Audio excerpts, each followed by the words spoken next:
ভাৰতীয় জনতা পাৰ্টিত মই 2015 চনতে ভৰ্তি কৰিছিলোঁ। সেই সময়ৰ মাননীয় অধ্যক্ষ সিদ্ধাৰ্থ ভট্টাচাৰ্যজী ডাঙৰীয়া আৰু প্ৰাক্তন মুখ্যমন্ত্ৰী সেই সময়ৰ সাংসদ আছিল সৰ্বানন্দ সোণোৱাল ডাঙৰীয়াই ভাৰতীয় জনতা পাৰ্টিত 15 চনত মোক ভৰ্তি কৰাইছিল। সেই তেতিয়াৰ পৰা একেৰাহে ভাৰতীয় জনতা পাৰ্টি আনুষাংগিক সংগঠনবিলাকৰ লগত জড়িত হৈ আৰু প্ৰতিটো ইলেকশ্যনত ধেমাজিলৈ আহি আমাৰ মাননীয় সাংসদ প্ৰধান বৰুৱা ডাঙৰীয়া ইলেকশ্যন আৰু ডক্টৰ অনুজ পেগু সন্মানীয় আমাৰ মন্ত্ৰী ডক্টৰ অনুজ পেগু ডাঙৰীয়াৰ বাই ইলেকশ্যনৰ পৰা কণ্টিনিউ প্ৰতিটো ইলেকশ্যনতে লাষ্ট আমাৰ পাৰ্লিয়ামেণ্ট ইলেকশ্যনলৈকে মই আহি দলৰ হৈ যথেষ্ট সহায় কাম কৰি আছোঁ। তাৰ পৰা এই যে চিচি বগা সমষ্টিটো জন্ম হ'ল, এই চিচি বগা সমষ্টিটো জন্ম হোৱাৰ ইয়াত বহুত কাৰণ আছে। যেতিয়া 2009 চনত ভাৰতীয় নিৰ্বাচনী আয়োগে আমাৰ দুটা চিট জনজাতি হিচাপে থকা অৱস্থাত 3 নম্বৰ চিটটো মানে ST হিচাপে আহিছিল, তেতিয়া চিচি বৰগাঁও ধেমাজি বহুসকল বিদ্বান লোক একত্ৰিত হৈ এখন কমিটি তৈয়াৰ কৰিছিল। এই অভাজনকে সেই সময়ত সেই কমিটিখনৰ কাৰ্যকৰী সভাপতি দিছিল আমাৰ ক্ষীত ভূঞা ডাঙৰীয়া, তেওঁ প্ৰেচিডেণ্ট দিছিল, অপূৰ্ব চাংমাই জেনেৰেল ছেক্ৰেটাৰী দিছিল। আমি ৰাইজৰ সহায়ত সেই সময়ত সবল এটা আন্দোলন তৈয়াৰ কৰিছিলোঁ, যিহেতু 3 নম্বৰ চিটটো আমি অ'পেন কৰি দিব লাগে বুলি, চব জনগোষ্ঠীয়ে চলিব পৰা এটা ৰাস্তা কৰি দিব লাগে। তেতিয়া ধেমাজি বন্ধ দিলোঁ, আমি গুৱাহাটী বিধানসভাৰ ফ্ৰণ্টৰ ৰাস্তা যিটো আছে GS বুলি কয় 45 মিনিট বন্ধ দিছিলোঁ।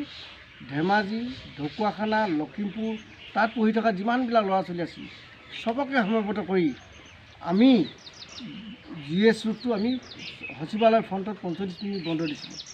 তেতিয়া লগে লগে আমাক দিল্লীলৈ যোৱা ৰাস্তাটো অসম গভৰ্ণমেণ্টৰ সেই সময়ৰ ডেপুটি চিফ ছেক্ৰেটাৰী আছিল, তেখেতলোকে আমাক ৰাস্তাটো খুলি দিলে। খুলি দিয়াৰ পাছত আমি সেই সময়ত যিসকল জনজাতীয় লিডাৰ আছিল, ডক্টৰ অনুজ পেগু, জহান দলে, আমাৰ সাংসদ আমাৰ বিধানসভাৰ মানে সদস্য আমাৰ জোনাই সমষ্টিৰ MLA এতিয়া ভুৱন পেগু, সকলোকে লগত লৈ মীনেশ্বৰ বসুমতাৰীলৈকে সকলোকে লগত লৈ আমি দিল্লীত গৈ 3 নম্বৰ চিটটো অ'পেন হ'লে কি হ'ব, জাতি অজনজাতি আৰু জনজাতি দুই পক্ষৰ মাজত যিটো এটা ভুল বুজাবুজি আছিল স্বাধীনোত্তৰ কালৰ পৰা, এইটো এদায় হ'ব বুলি তেখেতলোকে ডাইৰেক্ট আমাৰ যিসকল ডিলিমিশ্যন কমিটিৰ চেয়াৰমেন আছিল তেখেতলোকৰ ওচৰত সুন্দৰভাৱে ডিবেট দিয়াৰ পাছত 2009 চনতে হ'ব লগা আছিল। 2009 চনত দুৰ্ভাগ্য আমি চিচি বগাঁওবাসী সেই সময়তে NRCখন আৰম্ভ হ'ল। NRCখন আৰম্ভ হোৱাৰ লগে লগে অসমৰ বিভিন্ন দল সংগঠনে আৰু ৰাজনৈতিক দলবিলাকে ডিচিশ্যন লৈছিল যে অসমত সমষ্টি নিৰ্ধাৰণ হ'ব নালাগে যেতিয়ালৈকে NRCখন কমপ্লিট নহয়। NRCখন কমপ্লিট হ'ল, 17 বছৰ পাছত আমি এই সমষ্টিটো পাইছোঁ। এতিয়া এই সমষ্টিটো পোৱাৰ পাছত মই ৰাইজৰ ওচৰলৈ আহিছোঁ, কাৰণ আমি 2009 চনৰ পৰা 2029ত আকৌ সমষ্টি নিৰ্ধাৰণ আছে। সেই সময়ত যি কেইজনমানে বিৰোধিতা কৰিছিল সেইসকল এতিয়াও অগাধ ক্ষমতাত আছে। কিবা কাৰণত যদি সমষ্টিটো মানে 26ৰ MLA যদি নহয়, তেতিয়া 29ত আকৌ চিৰজীৱনৰ কাৰণে এক পক্ষই লৈ যোৱা এটা সুবিধা কৰি থকা মই নিজে গম পাইছোঁ। কেনেকৈ গম পাইছোঁ বুলি ক'লে, আপুনি এটা সমষ্টি পাবলৈ হ'লে 22% বিলো জনজাতি লোক হ'ব লাগে, সেইমতে আমাৰ সমষ্টিটো দিলে। কিন্তু এবছৰৰ পাছতে পঞ্চায়ত ইলেকশ্যন হ'ল।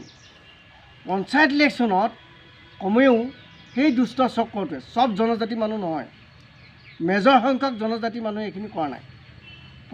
এতিয়া পঞ্চায়তত 30%তকৈ এবভ ৰিজাৰ্ভেশ্যন কৰি লৈ আহিছে। আকৌ MLA যদি তেখেত তেনেকুৱা ধৰণৰ মানুহৰ হাতত পৰে তেতিয়াহ'লে 29ত এইটো চিৰজীৱনৰ কাৰণে আকৌ গুচি যাব।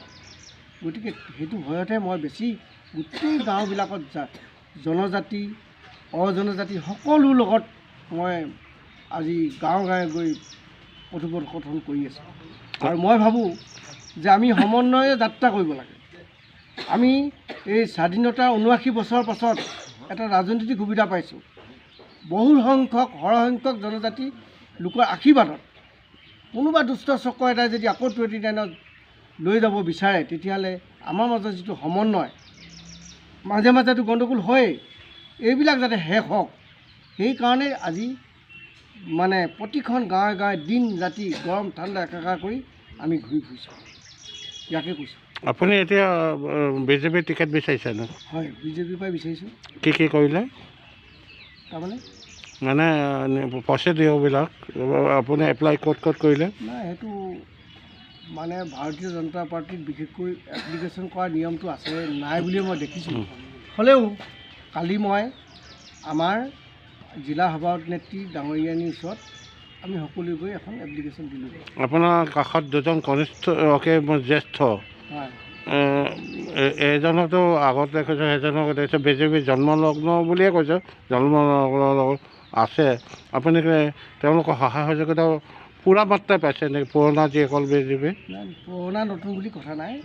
আজি মোৰ ওচৰত বহি থকা সন্মানীয় ৰোহিণী বৰুৱা ডাঙৰীয়া, আমাৰ সন্মানীয় কবিৰাম বৰা ডাঙৰীয়া, ভাৰতীয় জনতা পাৰ্টী যেতিয়া একো নাছিল ধেমাজি, তেখেতলোকে ভাৰতীয় জনতা পাৰ্টীৰ ধ্বজা উৰুৱাই আছে আৰু তেখেতলোকৰ আশীৰ্বাদ মোৰ লগত আছে। পুৰণা মানুহখিনি সকলোৱে মোক আশীৰ্বাদ আছে, নতুনখিনিও ভাল ধৰণে আশীৰ্বাদ দিছে বুলি মই ভাবোঁ আৰু নিজে অনুভৱ কৰিছোঁ যিহেতু ফিল্ডত। ধন্যবাদ, আপোনাৰ শুভেচ্ছা দিলোঁ। আগন্তুক ৰাজনীতিৰ জীৱনটো মানে সফলময় হয় আমাৰ ফালৰ পৰা কামনা কৰিলোঁ। ধন্যবাদ আপোনাক।